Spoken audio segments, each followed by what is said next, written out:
Speedy Hire certainly is turning the screw on its resurgence efforts. The tool rental company has posted an optimistic trading update ahead of publishing half-year results for the period to 30 September 2017, expected in November. Shares are up nearly 5% in early trading to 53.75p. Read more. Speedy Hire hammers out profits as its turnaround plan takes hold. The figures group revenues for the period to 31 August, excluding disposals, are around 7.5% ahead of the year before, predominantly due to booming services revenue. Speedy Hire said utilization rates for the year-to-date have averaged 54.5%, marking a 6% rise over the corresponding period for 2016. Net debt at the half-year is also expected to have been trimmed back from £85.4 million the same time last year to below £70 million.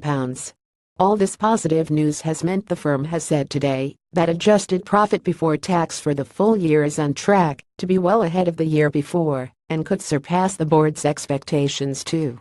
Why it's interesting. Speedy Hire has not had the smoothest of years in recent times, with profit warnings, the departure of former chief executive Mark Rogerson in July 2015, along with a heated back and forth with an activist shareholder last summer.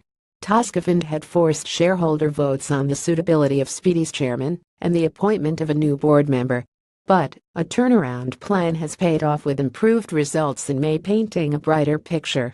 The firm posted a profit before tax of £14.4 million then, a turnaround from a £57.6 million loss the previous year, while revenue grew 12.2% to £369.4 million. What the company said. Speedy Hire said adjusted profit before tax is expected to be well ahead of the prior year and slightly ahead of the board's previous expectations. Read more. Speedy Hire is on the mend. Shares lift on concrete progress.